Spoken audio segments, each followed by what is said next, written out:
kita udah ngebahas sampai harga 2 jutaan. Nah sekarang harganya 2 juga nih, 20-an juta maksudnya. Ini dia Samsung Galaxy S25 Ultra.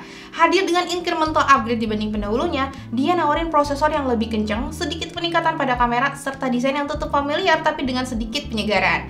Nah, yang paling menonjol nih guys, justru ada di sisi softwarenya, dimana Samsung hadirin fitur AI baru yang bukan cuma sekedar gimmick, melainkan bener-bener bermanfaat dan bekerja dengan baik. Setelah 3 generasi ngusung desain kotak, Samsung sekarang beralih nih guys ke sudut membulat dan sisi datar penuh di Galaxy S25 Ultra. Desain baru ini emang kerasa lebih segar, tapi jujur aja bagi saya itu justru kurang nyaman digenggam karena bagian sisinya kerasa lebih lancip. Balutan warna titanium silver blue-nya makin nyegerin tampilan nih, dengan warna yang bisa nampak perak atau biru muda keperakan tergantung cahaya. Sementara itu di sisi handphonenya berwarna perak matte yang makin menegaskan kesan material titanium pada handphone ini. Handphone ini kerasa kokoh nih best friend di tangan, cuman sedikit lebih ringan dibanding pendahulunya. Nah bukan saya sih sebenarnya, kucing saya tuh pernah nggak sengaja ngejatuhin si HP ini dari ketinggian kurang lebih selutut gitulah, dan cuman muncul sedikit penyok aja di bagian bawah sini nih. Emang bener banget kucing. Nah sebagai model Ultra, tentu aja handphone ini kembali dilengkapi dengan S Pen yang tertanam di dalamnya. Letaknya tuh berada di ujung kiri bawah handphone yang sedikit mencolok posisinya karena berada pas sebelum sudut handphone ini. Sayangnya guys, Samsung tuh sekarang ngehilangin konektivitas Bluetooth pada S Pen yang sedikit ngurangin fungsinya. Cuman sih selama saya pakai seri Galaxy S Ultra, sejujurnya saya jarang manfaatin fitur Bluetooth-nya. Nah, bagian belakang dan depan handphone ini sama-sama menggunakan material kaca. Khusus untuk layarnya, Samsung melindunginya dengan Corning Gorilla Armor 2 yang membuatnya lebih tangguh terhadap gorisan dan benturan. Menariknya, Gorilla Armor 2 juga mampu meminimalkan pantulan nih guys, sehingga tampilan layar tetap jernih dan bebas gangguan di berbagai kondisi. Dan seperti layaknya handphone flagship Samsung, layar handphone ini menampilkan tampilan yang cerah, tajam, dan penuh warna berkat panel Dynamic AMOLED 2X 6,9 inci dengan resolusi 3120x1440 pixel, refresh rate adaptif 1-120Hz, dan kecerahan hingga 2600 nits. Sama dipakai buat aktivitas sehari-hari, saya nggak pernah ngerasa kecewa dengan kualitas layarnya. Bezel layarnya yang sangat tipis dan simetris memperkuat kesan premium yang dihadirkan Galaxy S25 Ultra.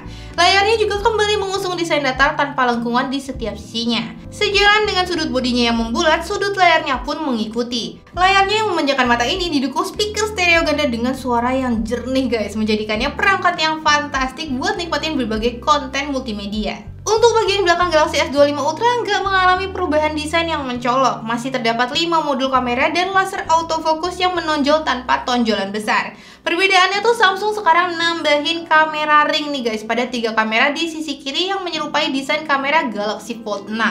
Dari segi teknologi, Samsung masih mempertahankan konfigurasi kamera utama 200 megapiksel, kamera telefoto ganda dengan pembesaran optik 3x dan 5x, serta kamera depan 12 megapiksel.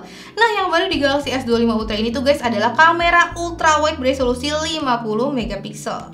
Hasil jepretan kameranya memuaskan bingit dalam berbagai kondisi nih best friend. Foto tetap tajam baik di siang maupun malam hari, serta pada jarak dekat maupun jauh berkat pembesaran optik 3x dan 5x. Hasil jepretan kamera ultra wide baru di Galaxy S25 Ultra ini nggak jauh berbeda sih dari generasi sebelumnya pas motret di siang hari. Nah, keunggulan ini justru lebih kerasa dalam kondisi minim cahaya, di mana resolusi kamera lebih besar memungkinkan handphone ini buat menangkap foto yang lebih cerah dan tajam. Dengan beragam kamera yang dimilikinya, Galaxy S25 Ultra juga menjadi temen yang handal buat merekam suasana konser. Gadget trend yang duduk di pinggiran tribun pun bisa dengan mudah ngambil foto berkat sistem kameranya yang serbaguna. Gak cuma unggul dalam fotografi nih guys, kemampuan perekaman video Galaxy S25 Ultra juga patut diacungin jempol. Terlebih sekarang handphone itu mendukung perekaman dalam format lock yang memberikan lebih banyak fleksibilitas dalam color grading sesuai keinginan.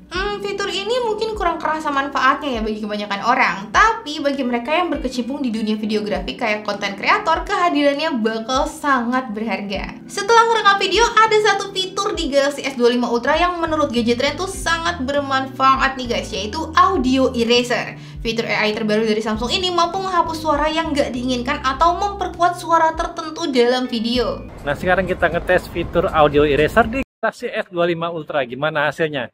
Di belakang saya banyak suara-suara gangguan. Apakah setelah itu bisa dihilangkan? Mari kita lihat.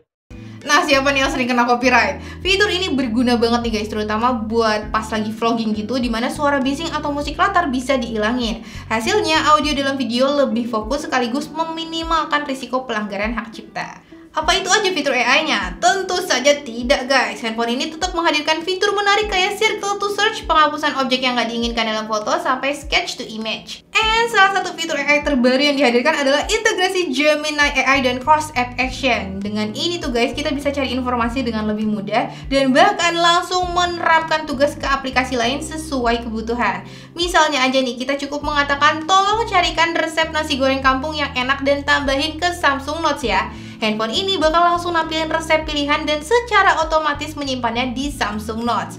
Selain itu, Galaxy S25 Ultra juga punya Now Brief yang menampilkan sekilas informasi penting kayak cuaca hari ini, jadwal meeting, sampai aktivitas kesehatan kita. Semua ini dibalut dengan antarmuka One UI 7 berbasis Android 15 yang nawarin pengalaman baru dibandingin dengan One UI 6. Berbagai fitur canggih di Galaxy S25 Ultra tentunya membutuhkan performa yang mumpuni nggak sih guys? Nah, HP ini nggak mengecewakan nih berkat chipset Snapdragon 8 Elite Mobile Platform for Galaxy yang dipaduin dengan RAM 12GB dan penyimpanan internal hingga 1TB.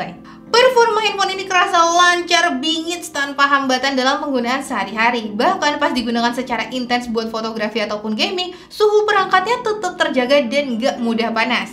Honor of Kings yang biasa saya mainin dengan setelan grafis maksimal, di mana pertarungan bisa ditampilin dengan sangat mulus di handphone ini. Hal yang sama juga berlaku untuk game berat kayak Genshin Impact. Pergerakan karakter kerasa halus dan dunia Tevia tersaji dengan grafis yang memanjakan mata.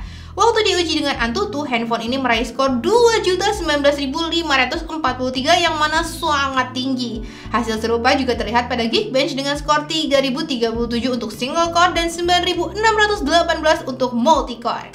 Dalam pengujian yang lebih menekan performa menggunakan 3D Mark Wildlife Extreme Stress Test, kestabilan performanya mencapai 44,8%. Skor tertinggi yang dicapai adalah 6.523, sementara skor terendahnya 2.921. Satu hal yang gak mengalami perubahan di Galaxy S25 Ultra ini adalah teknologi baterainya. Iya, Samsung kembali menyematkan baterai berkapasitas 5.000 mAh di handphone ini.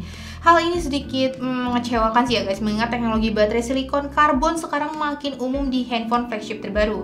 Nah, tapi untungnya daya tahan baterai Galaxy S25 Ultra ini tergolong sangat memuaskan.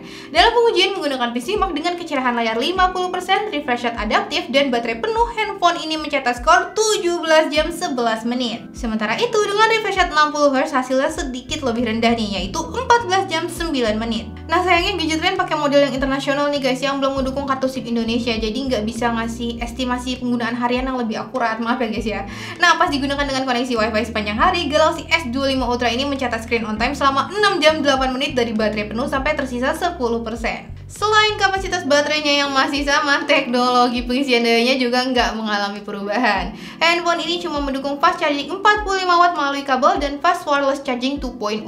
Dengan menggunakan charger Samsung 45 watt yang saya punya, karena seperti biasa Samsung nggak nyediain charger dalam paket penjualan, dibutuhkan waktu 1 jam 5 menit untuk mengisi daya dari 10% sampai penuh. Samsung Galaxy S25 Ultra adalah handphone flagship yang gak diraguin lagi nih guys kecanggihannya. Dengan fitur-fitur AI yang bermanfaat, performa yang kencang, dan sistem kamera yang mampu merekam momen dengan baik di berbagai kondisi, handphone ini jadi salah satu pilihan terbaik di kelasnya. Meskipun teknologi baterainya ya belum ngalamin peningkatan, tapi daya tahannya tetap patut diacungi jempol. Ya, segitu aja guys video Gadget Tech ini, mudah-mudahan bisa membantu kalian menambah informasi. Sweet little bumblebee, tralala trilili. Thank you udah nonton pada sampai sini. Jangan lupa bantu support terus kami dengan cara subscribe, like, dan komen. Mampir juga kalau bisa kita di gadgettrend.com. Saya mau minta lagi dulu, mau minta kata, and see you in the next video. Bye bye.